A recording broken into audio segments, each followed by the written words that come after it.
Sign the papers, Kate. It's over.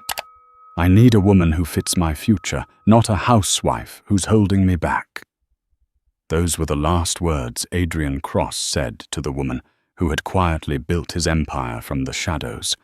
He thought he was discarding a plain, unambitious anchor to marry a supermodel who looked the part of a CEO's wife.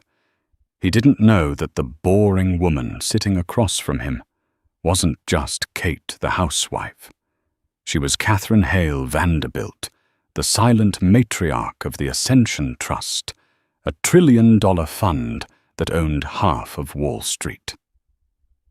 Today, you're going to hear the true brutal story of a man who traded a diamond for a piece of glass, and the devastating revenge that cost him everything. This is he divorced her for another woman. Unaware, he lost a $1 trillion queen. The rain in Manhattan didn't wash away the grime. It just made the city look like it was weeping oil.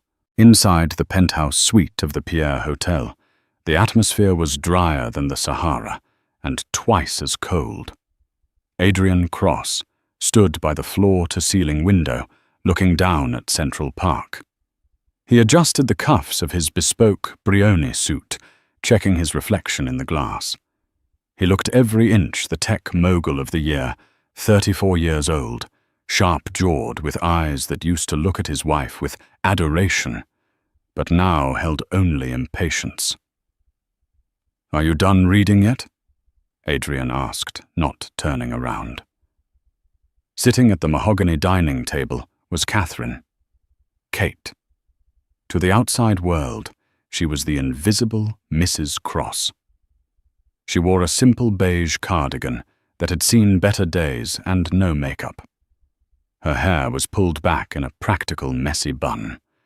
She didn't look like the wife of a man whose company, Cross Dynamics, had just been valued at $3 billion.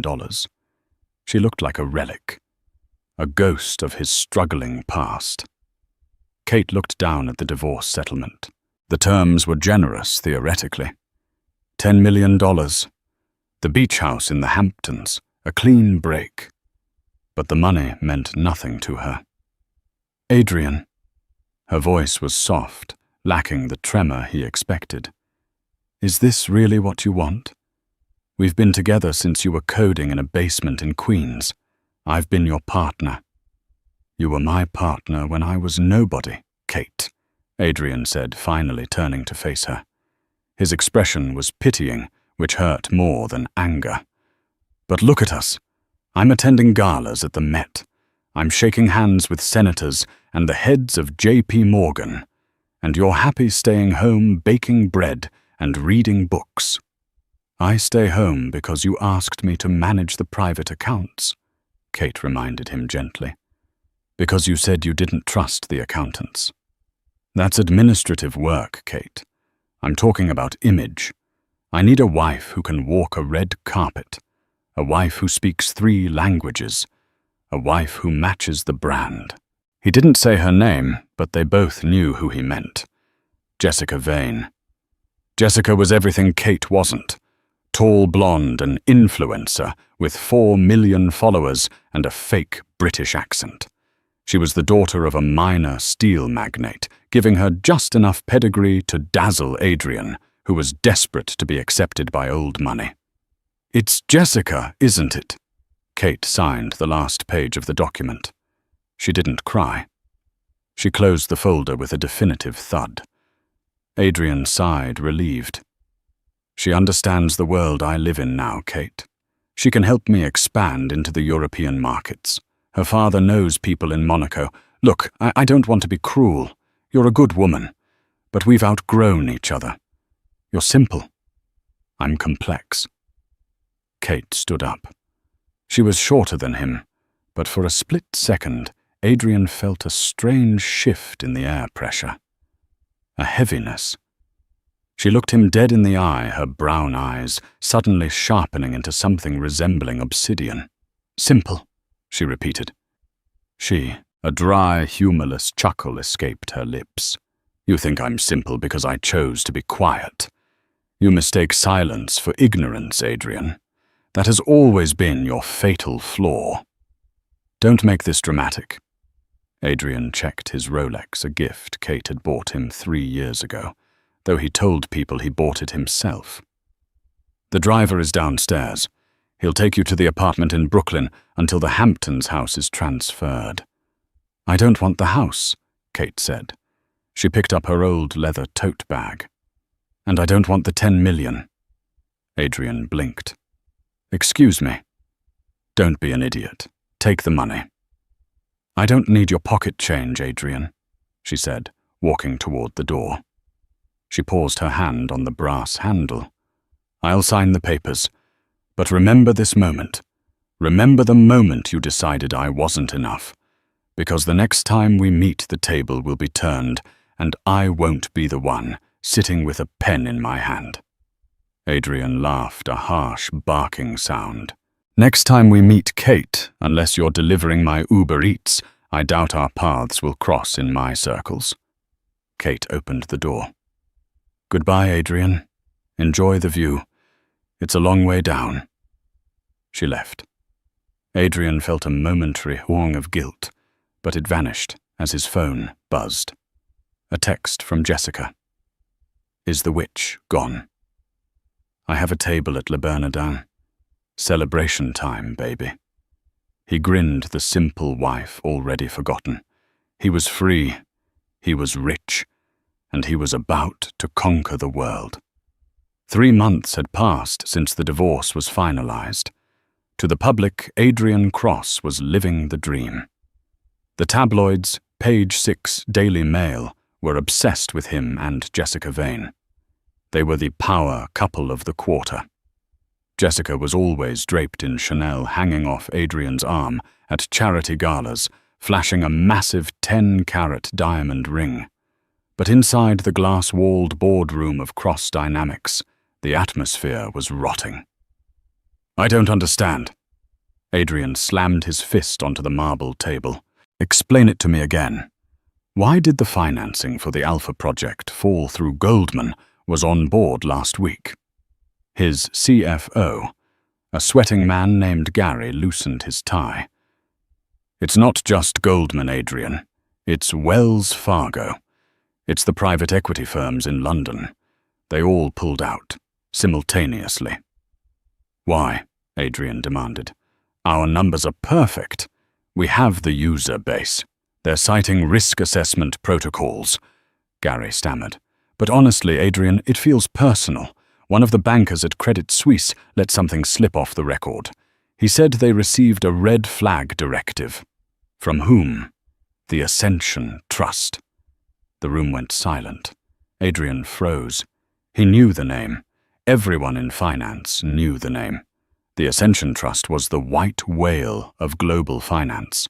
It was a sovereign wealth fund that operated privately, rumored to manage over $3 trillion in assets. They owned shipping lines, earth mines, pharmaceutical patents, and substantial stakes in almost every major bank. They were invisible, silent, and omnipotent. We've never done business with Ascension, Adrian said, confused. Why would they flag us? I don't know, Gary said. But when Ascension flags a company, the rest of the market follows. They're afraid to touch us. If we don't get that $500 million injection by next month, the Alpha project is dead. And if Alpha dies, our stock price tanks. Adrian paced the room. Get me a meeting with them. Who's the CEO of Ascension? No one knows, Gary said. It's run by a board of proxies. The actual owner, the head of the family, is a ghost.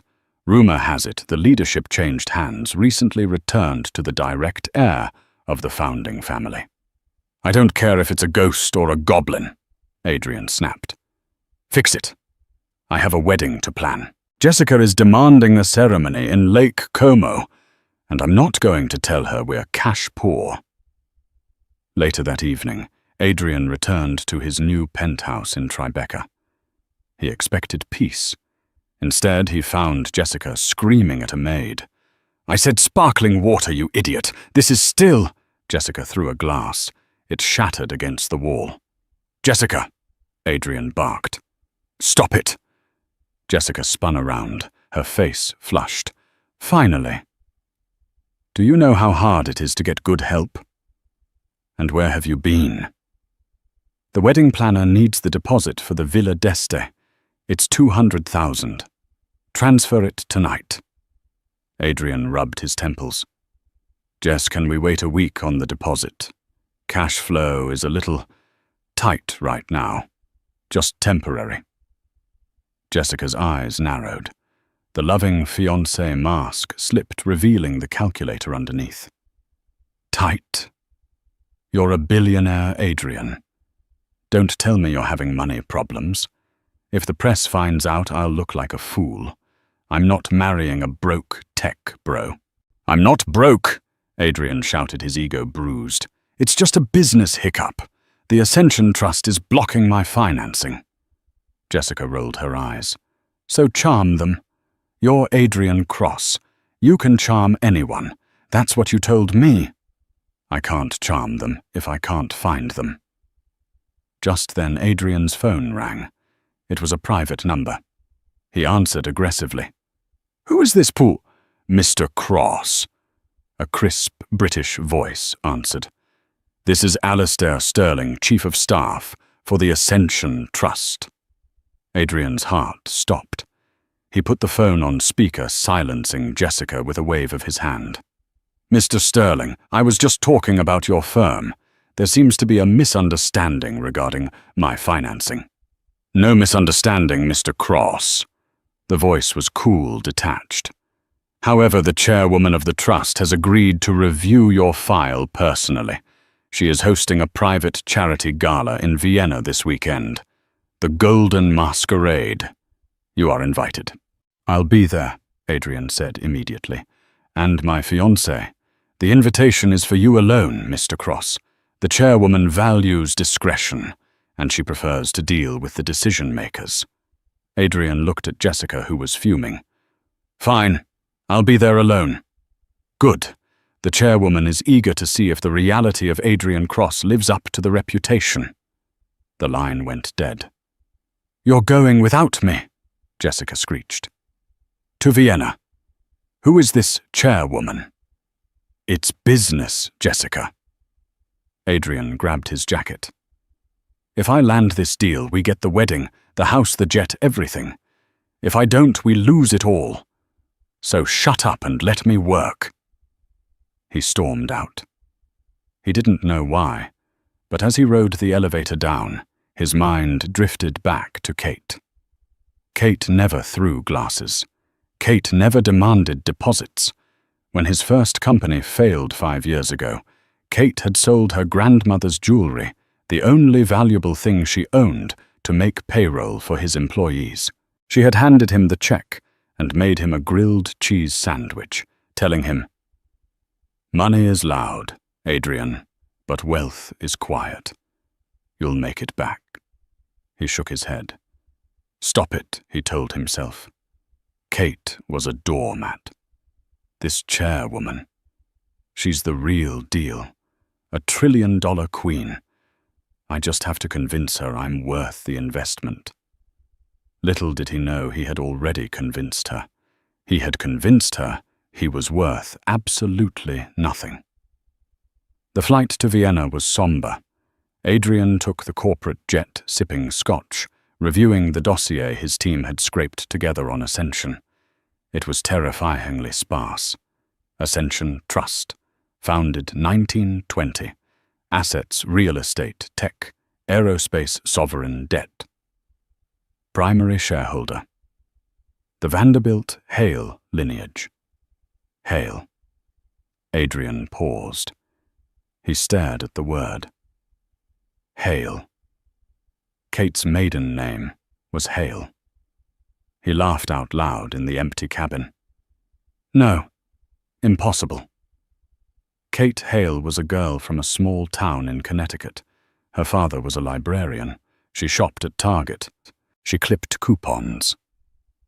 The idea that his ex-wife, who wore oversized T-shirts to bed, was connected to the Vanderbilt Hale banking dynasty was ludicrous. It was a common name, like Smith or Jones. "You're losing your mind, Cross," he muttered. "Focus on the pitch." He landed in Vienna on a snowy Friday evening. The instructions led him to the Hofburg Palace. This wasn't just a party. It was a gathering of the people who actually ran the world. He saw the Prime Minister of Italy. He saw the CEO of Aramco. Adrian put on his mask, a sleek black domino mask, handed to him at the door. Everyone was masked. It was part of the game. He wandered the ballroom, champagne in hand, feeling small for the first time in years. He was a shark in a pond, but here he was, swimming with leviathans. "Mr. Cross." He turned. A man in a tuxedo, the one who had called him Alistair Sterling, bowed slightly. "The chairwoman will see you now. She is on the balcony." Adrian straightened his tie. This was it. This was the pitch of his life. He followed Alistair up a marble staircase away from the noise of the orchestra. They reached a secluded balcony overlooking the snowy streets of Vienna. A woman stood there. She was facing away from him, looking out at the city. She wore a gown of midnight blue velvet that hugged her figure with a train that pooled like liquid sapphires around her feet. Her back was bare, revealing skin that glowed in the moonlight. She wore no jewelry except a single massive diamond choker that Adrian recognized from a Christie's catalogue it had sold for $40 million last month. She radiated power. It came off her like heat. "Madame Chairwoman," Adrian said, using his most charming, deep voice. "It is an honor." The woman didn't turn. "Mr. Cross, you've come a long way to beg for money." The voice. It was lower, huskier, refined by elocution lessons, but the timbre. It sent a chill down Adrian's spine. "I've come to offer a partnership," Adrian corrected, stepping closer. "Cross Dynamics is the future. Your red flag is a mistake. I'm the best in the industry." "The best?" The woman turned slowly. She wore a mask made of white gold and diamonds that covered the upper half of her face. But her mouth, her lips were painted a deep crimson. And her jawline. "You claim to be a visionary, Adrian," she said. "But you have a history of making poor investments. You trade long-term value for short-term assets." "I don't know what you mean," Adrian said, his throat suddenly dry. "I think you do." She reached up and unclasped the mask. It fell away. Adrian stopped breathing. The face was sharper. The makeup was flawless. The eyes were whole and commanding. But there was no mistaking it. It was Kate. But not the Kate who baked bread. This was a Kate who could buy his entire life with the change in her purse. "Hello, Adrian," she said, a cruel smile playing on her lips. "I believe you wanted to discuss my simplicity." The wind on the balcony of the Hofburg Palace whipped around them, carrying the scent of snow and roasting chestnuts from the streets below. But Adrian Cross was sweating. He stared at the woman standing before him. The face was the one he had woken up to for 7 years. The eyes were the ones he had ignored over breakfast 1,000 times. But the posture, the aura, the terrifying stillness that was a stranger. "Kate," Adrian whispered, his voice cracking. "This is a joke. A prank. Did you hire actors? Did you sleep with someone to get in here?" Catherine Hale. Vanderbilt didn't flinch. She simply took a sip of her champagne, the crystal flute looking fragile in her hand. "Typical Adrian," she said, her voice smooth and devoid of the warmth he used to take for granted. "When faced with something you can't understand, you assume it's a trick. You assume I'm incapable. You clipped coupons for laundry detergent, Adrian shouted, stepping forward. Two massive security guards materialized from the shadows, but Catherine raised a hand to stop them. You drove a 2014 Honda Civic. You cried when we went over budget on groceries. I respected our budget because you set it, she corrected him calmly. I lived the life you could afford, Adrian, because I wanted to be your partner, not your savior. I wanted to know if you loved me, or if you would just love what I could give you. She walked over to the stone railing looking out at the city lights. My grandfather was Silas Hale. You know the name? Adrian felt the blood drain from his face. Silas Hale was a myth in the banking world, a robber baron of the 20th century who had consolidated steel, oil, and shipping into a private trust so vast it was never publicly listed. He died 10 years ago, Adrian stammered, and left everything to his only granddaughter, Catherine said. I was 24.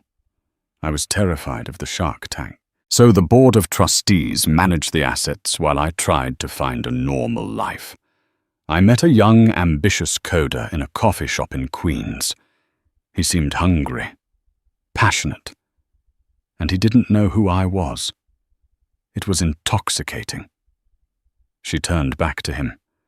The moonlight hit the diamonds at her throat, scattering light across her face. I loved you, Adrian. I loved you enough to play the role of the supportive, simple wife. I waited for you to build your own empire. I thought once he feels secure, he'll see me. But you didn't. As you got richer, you got smaller. You became shallow. You traded substance for shine. Adrian's mind was racing. He was doing the math. If she was the Hale heiress, the alimony he had given her, the $10 million. $10 million, he muttered, a hysterical laugh bubbling up. I gave you $10 million to go away. That's why you didn't fight for more. It wasn't pride. It was indifference. It was pocket lint, Adrian, Catherine said icily.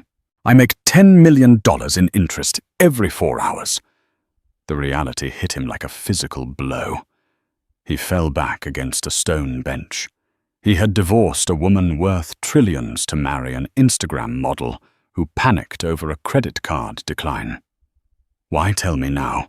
Adrian asked, looking up at her. Why bring me here to gloat?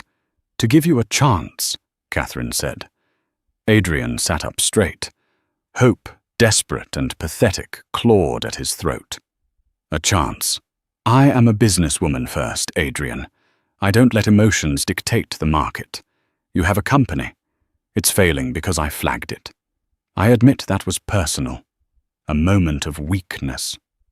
She placed her champagne glass on the ledge. Convince me, right now. Pitch me cross dynamics. If you can prove to me, to Catherine the chairwoman, not Kate, your ex-wife, that your company has actual value beyond your ego, I will lift the red flag. I will fund you. Adrian stood up. This was it. He could fix this. He was a salesman. He smoothed his suit. He went into his pitch. He talked about user acquisition costs, about the proprietary algorithm for the Alpha project, about the projected Q4 revenue. He spoke for 10 minutes using every buzzword, every charm tactic, every power pose he knew. When he finished, he was breathless. He smiled, confident. So the numbers don't lie. Catherine looked at him for a long moment. Then she sighed. It was a sound of profound disappointment. You didn't mention the product, she said softly. What? You talked about revenue. You talked about market share. You talked about yourself. She shook her head. You didn't once mention what the Alpha project actually does for people. You didn't mention the privacy concerns your engineers raised in the ethics memo last week. Yes, I have that memo. You didn't mention that your proprietary algorithm is based on stolen code from a developer in Bangalore you fired without severance. Adrian's mouth fell open. How do you... I own the data centers you rent, Adrian. I own the bank that processes your payroll. I see everything." She stepped closer, her eyes hard.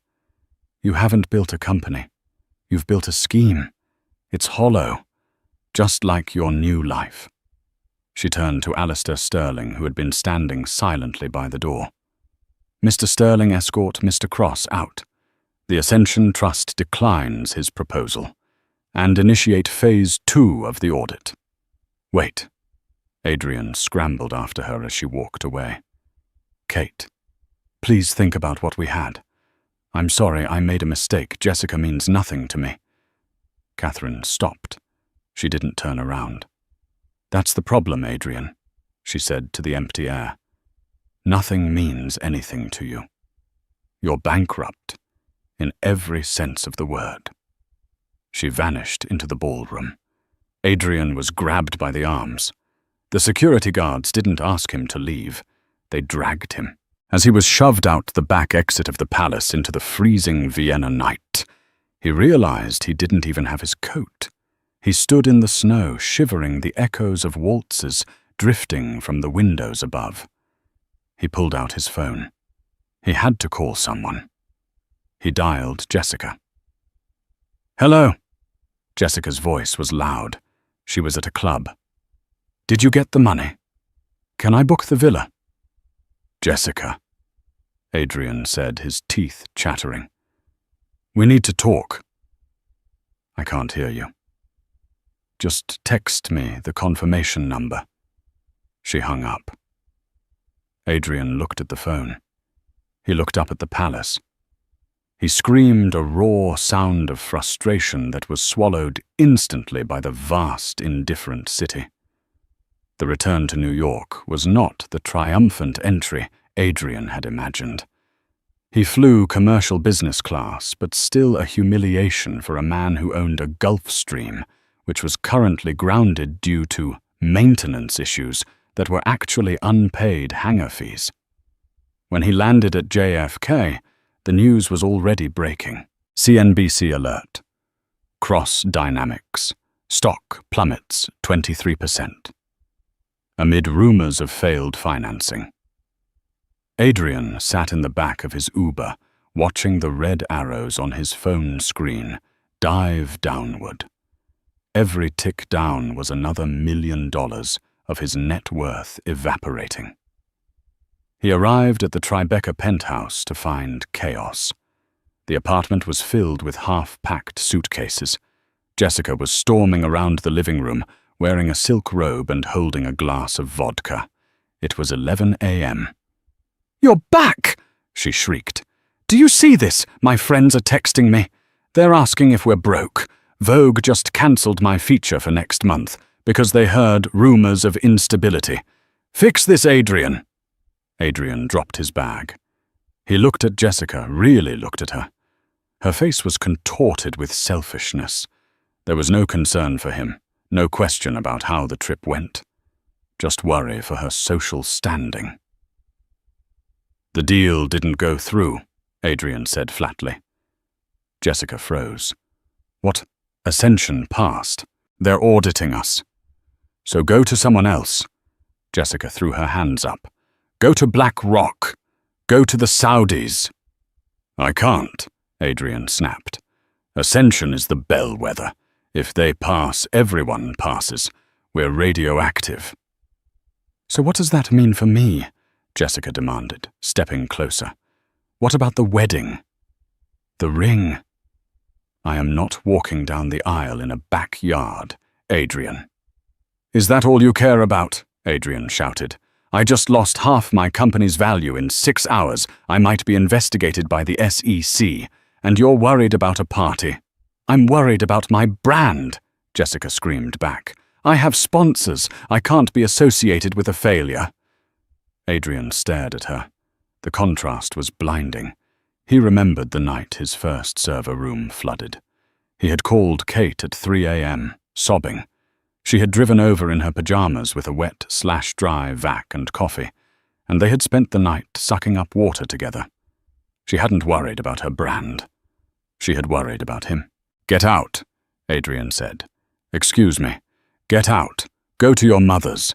I need to work. You can't kick me out. I live here. It's my apartment, Jessica. And right now I can barely afford the mortgage. Get out, Jessica scoffed. She grabbed her purse.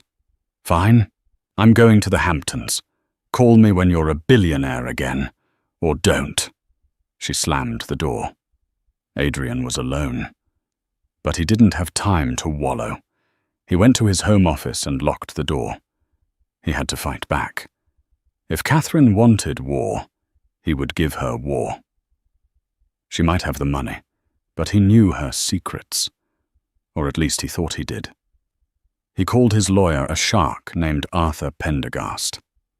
Arthur, I need you to dig. Everything on Catherine Hale. Your ex-wife. Arthur sounded confused. Adrian, we just settled the divorce. It's done. It's not done. She's the head of the Ascension Trust. She defrauded me. There was a long silence on the line. Adrian, are you drunk?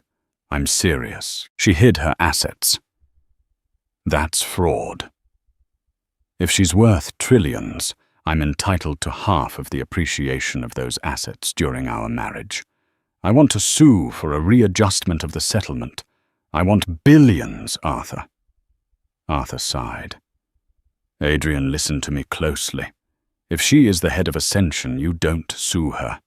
You run, you hide. Those people don't play by the law. They write the law. Just file the damn suit. Adrian slammed the phone down. He spent the next 3 days in a caffeine-fueled haze, trying to keep his company afloat. He fired 30% of his staff via Zoom. He sold off the patent rights to his earlier inventions. He stopped paying vendors. It was a desperate attempt to stop the bleeding. But Catherine was everywhere. On Tuesday, the Wall Street Journal ran a front-page exposé, the hollow tech inside the ethical nightmares of cross dynamics. The source was anonymous, but the documents were internal memos only the CEO and the board had access to, or someone who owned the servers. On Wednesday, the Department of Labor opened an investigation into his hiring practices. On Thursday, his bank accounts were frozen. Not by the government, but by the bank itself citing suspicious activity reviews. The bank was a subsidiary of a holding company owned by Ascension. Adrian was trapped in a box that was shrinking every hour. He decided to play his last card. He knew where Catherine was staying. She was in New York for the quarterly board meeting of the Metropolitan Museum of Art. She would be staying at the penthouse of the Carlyle. He didn't call. He went there. He looked like a wreck, unshaven, wearing the same suit for 2 days, eyes bloodshot. He marched into the lobby of the Carlyle. I'm here to see Catherine Hale, he told the concierge. Ms. Hale is not accepting visitors, the concierge said, not even looking up. Tell her it's her husband, ex-husband. Tell her I have the press on speed dial. I'll tell them everything. I'll tell them she's a recluse. I'll tell them she's mentally unstable. It was a bluff and a weak one. But Adrian was desperate. The concierge paused, listening to an earpiece. He looked at Adrian with a mixture of pity and disdain. She will see you. The library. 2nd floor. Adrian stormed up the stairs.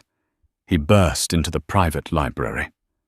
Catherine was there, sitting in a leather armchair, reading a first edition of The Great Gatsby. She wore a cream-colored cashmere suit that cost more than Adrian's car. She looked serene, untouchable. Blackmail Adrian?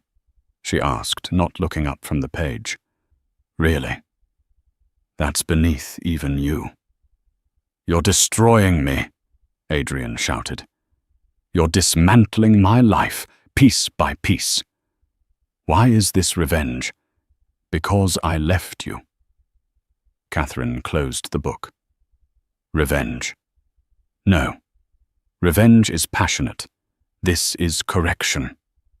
She stood up, and walked to a table where a file lay open. You built your company on lies, Adrian. You inflated your numbers. You stole code. You treated your employees like cattle. I ignored it when I was your wife because I was blinded by love. I made excuses for you. I told myself you were just stressed. She picked up a document. But when you discarded me because I wasn't useful to your image, you woke me up. You made me realize that by staying silent, I was enabling a monster. I have a responsibility, Adrian. My family's money shapes the world. We invest in the future. You are a bad investment. You are a cancer in the market. And it is my job to cut it out. I'll sue you, Adrian hissed. I'll tell the world you hid your money. I'll get half. Catherine laughed. It was a genuine, amused laugh. Oh, Adrian, did you never read the prenup? We didn't have a prenup. I insisted on it because I thought I was the one with the money. Correction. Catherine smiled. You didn't sign your prenup. You signed the one my lawyers slipped into the closing papers for our first apartment. You thought it was a deed transfer. You really should read what you sign. Adrian froze. Clause 14, Section B, Catherine recited. All assets acquired or held by either party prior to or during the marriage remain the sole property of the original holder if said holder is a beneficiary of the Hale family trust. It's ironclad, Adrian. You signed away your rights to my fortune 7 years ago while you were busy bragging about your new loft. Adrian fell to his knees. The floor felt hard and cold. He had been outplayed from the very beginning. He had been playing checkers while she was playing 4D chess. So that's it, he whispered. You're going to leave me with nothing. No, Catherine said. She reached into her bag and pulled out a small white envelope. She tossed it onto the floor in front of him. I'm leaving you with exactly what you started with. Yourself. Adrian stared at the envelope. What is this?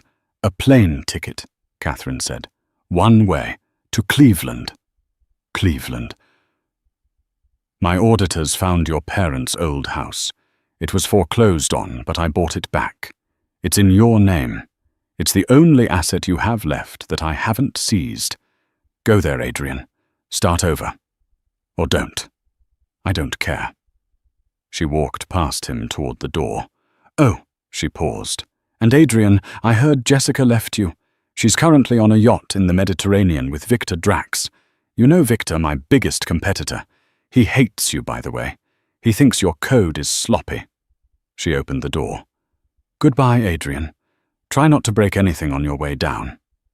Catherine Hale walked out, leaving Adrian Cross kneeling on the floor of the Carlisle Hotel, clutching a coach ticket to Cleveland, while the city he thought he owned carried on without him. But the story wasn't over. Adrian Cross was a narcissist, and narcissists don't die quietly. As he stared at the ticket, a dark, twisted resolve began to form in his gut. If he couldn't have the throne, he would burn the kingdom. Cleveland, Ohio was a graveyard of gray skies and rusted steel. For Adrian Cross, it was purgatory. The house Catherine had bought back for him, his childhood home, was exactly as he remembered it, which was the problem. It smelled of damp wool and failed dreams. The wallpaper in the hallway was peeling, revealing layers of lead paint underneath. The heating system rattled like a dying lung. Adrian sat on the floor of the living room, surrounded by takeout containers. He had been here for 3 weeks. His bespoke suits were hanging in a closet that smelled of mothballs. His Rolex had been sold to a pawn shop on day 4 to pay for a heater repair and a bottle of cheap scotch. He checked his phone. It was a burner. His old number had been disconnected. He scrolled through the news. Ascension Trust announces $50 billion green energy initiative. Catherine Hale. The silent queen of Wall Street steps into the light. There was a photo of her. She looked magnificent standing next to the president of France cutting a ribbon. She looked happy. Adrian hurled the phone across the room. It cracked against the wall. "She thinks she's won," he muttered, his voice raspy from disuse. "She thinks she can just discard me like trash." He paced the small room. His narcissism, bruised and battered, was knitting itself back together into something sharper, harder. He wasn't just a failed CEO. He was Adrian Cross. He was a genius. He had built a company from nothing once. He could do it again. But he didn't want to build a company. That took too long. He wanted to destroy hers. He went to the basement. Among the boxes of his parents' junk, he found his old college laptop. It was a brick, heavy and slow, but it worked. He booted it up and connected to the neighbor's unsecured Wi-Fi. He began to type. He didn't have access to Ascension servers. He didn't have money. But he had 7 years of memories. He remembered phone calls Catherine had taken in the middle of the night. He remembered names she had mentioned in her sleep or in passing. Project Chimera, the Sterling Protocol, the Cayman's account. At the time, he had thought they were boring administrative details. Now he saw them as puzzle pieces. He spent 4 days piecing together a timeline. He fabricated details where his memory failed him. He constructed a narrative. It wasn't entirely true, but it was damaging. He drafted a dossier, The Shadow Ledger, How the Ascension Trust Manipulates Global Currencies. He didn't send it to the police. The police were too slow. He didn't send it to the New York Times. They would fact-check it. He sent it to the one man who hated Catherine Hale as much as he did. Victor Drax. 2 days later, a black Lincoln Navigator rolled up to the curb of the dilapidated house in Cleveland. The window rolled down. A man with a scar running through his left eyebrow and a suit that cost more than the entire neighborhood looked out. "Get in, Adrian," Victor Drax said. Adrian didn't hesitate. He climbed in. The interior smelled of expensive leather and vanilla. And there, sitting next to Victor, filed her nails, was Jessica. She looked up, scanned Adrian's wrinkled shirt and unshaven face, and wrinkled her nose. "God, you smell like a wet dog. Victor, do we have to touch him?" "He has information, darling," Victor said, his voice like gravel. He looked at Adrian. "My team reviewed your dossier. It's creative. Is it true?" "Does it matter?" Adrian asked, leaning back, feeling the comfort of luxury for the first time in weeks. "It sounds true. And I'm the husband.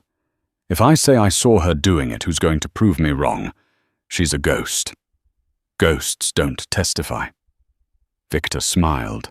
It was a shark's smile. "I like it." The grieving, discarded husband, blowing the whistle on the corrupt elite ex-wife. "The public will eat it up. We can short Ascension's stock. If we time it right, we can trigger a run on her banks. We can wipe out $1 trillion of value in a week." "And then?" Adrian asked. "And then?" Victor said, pouring a drink from the car's bar.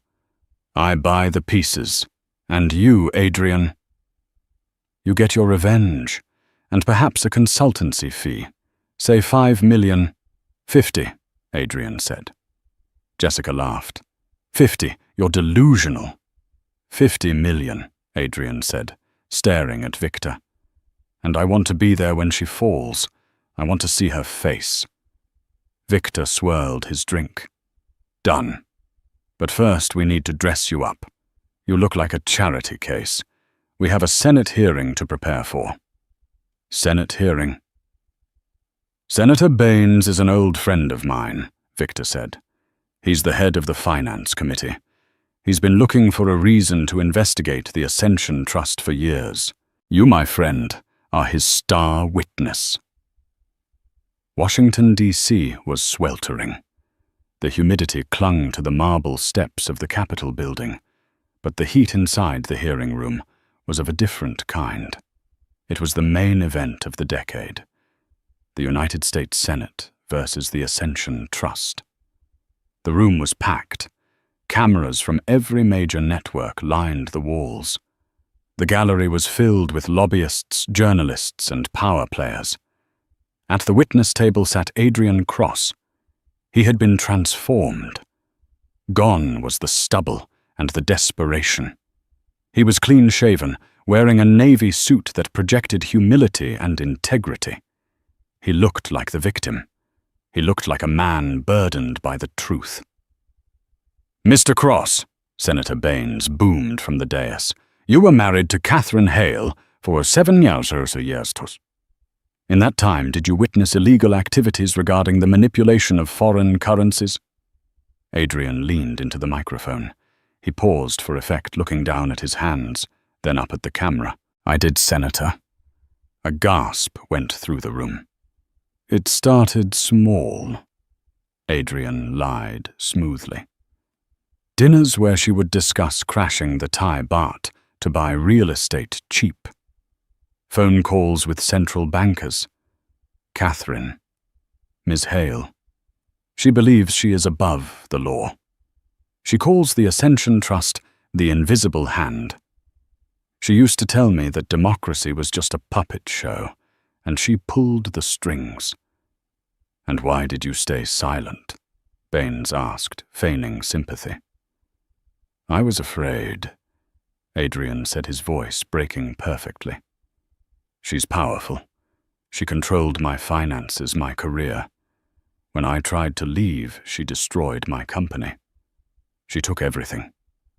I'm only here today because I can't live with the guilt anymore."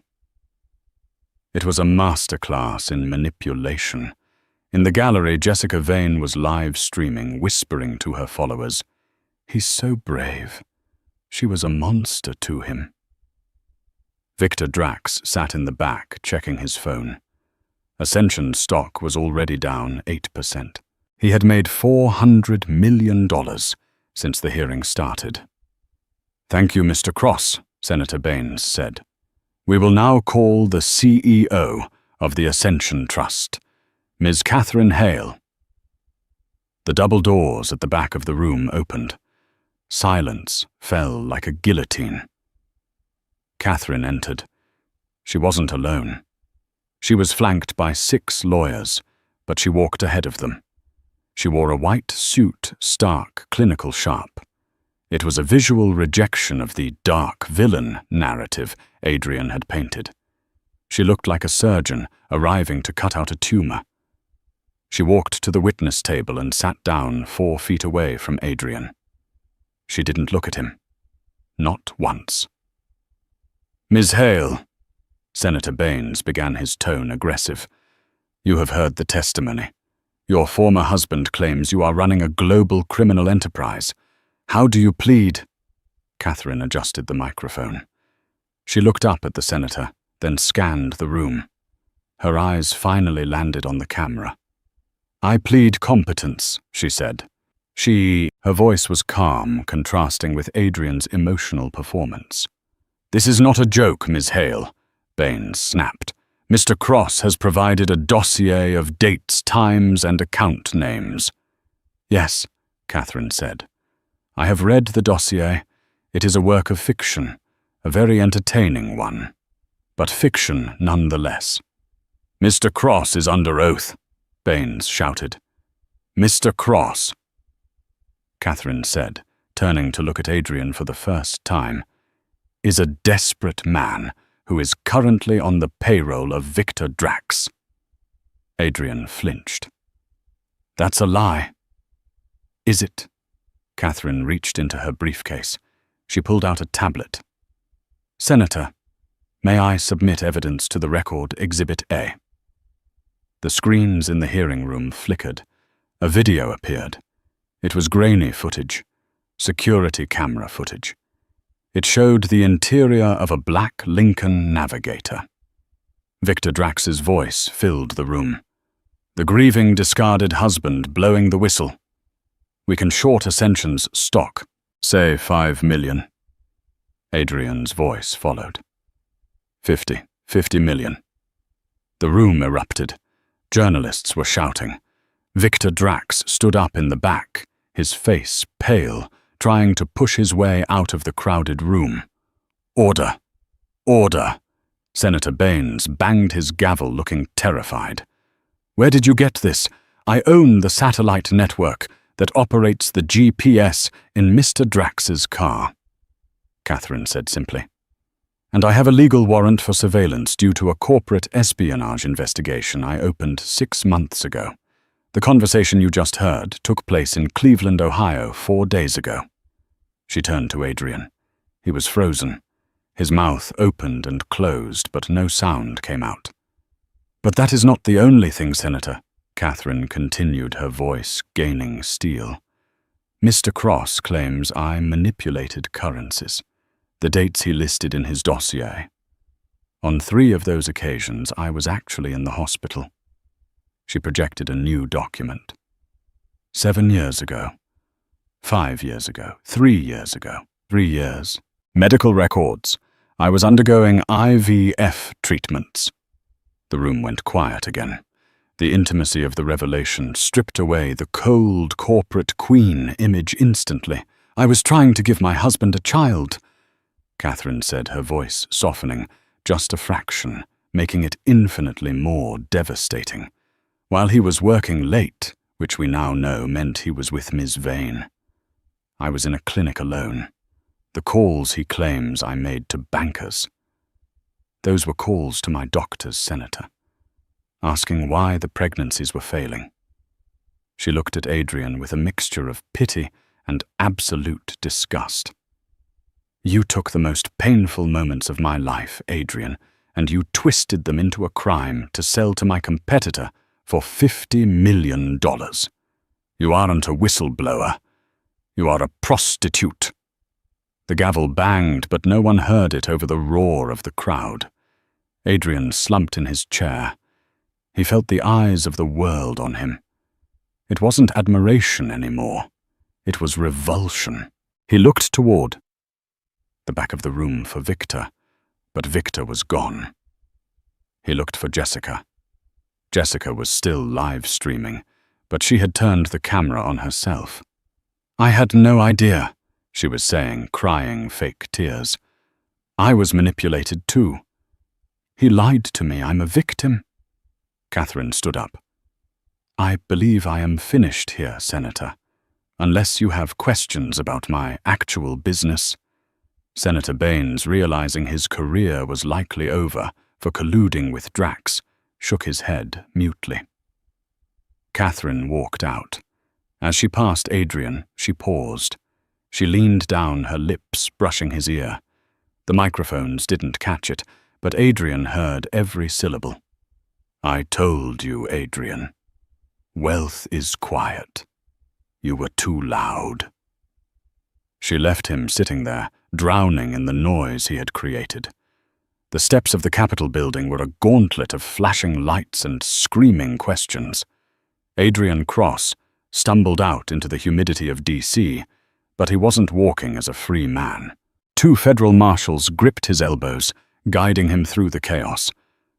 Mr. Cross, did you know about the recordings? Adrian, is it true you're bankrupt? Adrian looked up, searching the sea of faces for one ally.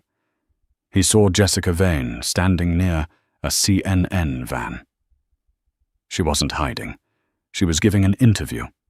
She dabbed her dry eyes with a tissue, looking straight into the camera. I was a victim of his manipulation. Jessica sobbed, her voice perfectly pitched for sympathy. He told me he was the one being abused. I had no idea he was trying to hurt that poor woman. I'm just glad the truth is out. Adrian lunged, straining against the marshals. You liar! You helped write the dossier. You proofread the lies. Jessica didn't flinch. She looked at him with cold, dead eyes, the same eyes he had looked into when he divorced Kate and turned back to the reporter. "See," she whispered. "He's unhinged." As Adrian was shoved into the back of a squad car, severing him from the world of the wealthy, forever he caught one last glimpse of the steps. Catherine stood there. She wasn't looking at the cameras. She was looking at him. She didn't smile. She didn't wave. She simply watched him disappear, her face an unreadable mask of finality. Then she put on her sunglasses and turned back into the halls of power. 6 months later, the downfall of Victor Drax was slower, but far more violent. Catherine didn't send him to jail. She executed a death by 1,000 cuts. It started with the Ascension Trust, dumping all holdings in rare earth minerals, crashing the sector by 40%. Victor, who had leveraged his company to short Ascension's stock, faced immediate margin calls. When he couldn't pay his creditors, came calling. Catherine had bought his debt. Victor sat in his London office as security arrived to escort him out. He left his empire carrying nothing but a cardboard box ruined by the woman he had underestimated. 5 years later. Federal Correctional Facility.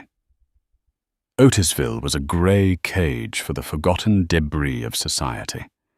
Inmate 8940C sat in the common room, looking older than his 40 years.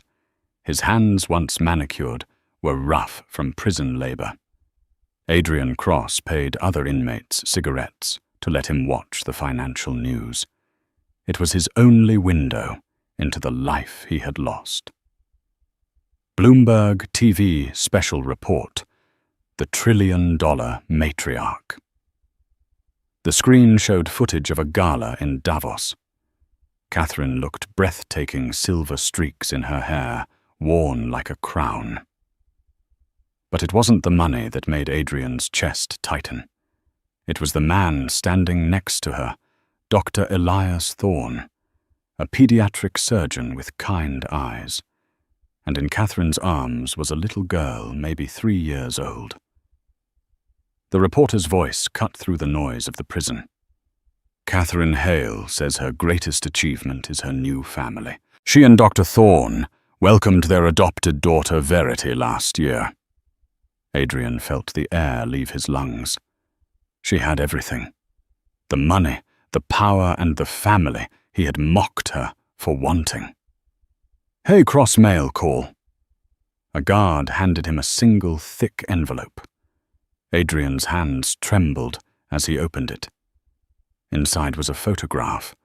It was a picture of his childhood home in Queens, the place where Catherine had once supported him. But the house was gone. The lot was now a beautiful park. A sign in the grass read, "The Catherine Hale Community Garden," dedicated to the memory of beginnings. Clipped to the photo was a check. It was made out to Adrian Cross for exactly $10. He flipped it over. In elegant, familiar handwriting, a single sentence was scrawled on the back. For the Uber. See, the reference to the night he kicked her out when he told her the driver would take her away hit him like a physical blow. She hadn't sent him millions to mock him. She hadn't sued him. She sent him $10. It was the ultimate dismissal. It said, "You are not worth my anger. You are worth exactly the cost of a ride out of my life." Adrian Cross sank onto his bunk. He didn't cry for the billions. He cried because he finally understood the truth she had told him on that balcony in Vienna. He had traded a diamond for a piece of glass. And now, clutching the $10 check to his chest, he realized the glass was broken and his hands were bleeding. And that is the story of Adrian Cross and Catherine Hale. It's a brutal reminder that sometimes the most valuable things in our lives are the ones that don't scream for attention. Adrian chased the noise, the fame, the trophies, and walked away from the quiet power that was holding him up. He ended up with exactly what he fought for, a life of image with no substance. Catherine proved that true wealth isn't just about what's in the bank, but who is standing beside you when the account hits zero. What do you think? Did Catherine go too far with that $10 check, or was it the perfect ending? Let me know in the comments below. If you enjoyed this story of karma and revenge, please hit that like button and subscribe so you don't miss next week's drama. Thanks for watching, and remember, be careful who you discard on your way up, because you might meet them on your way down.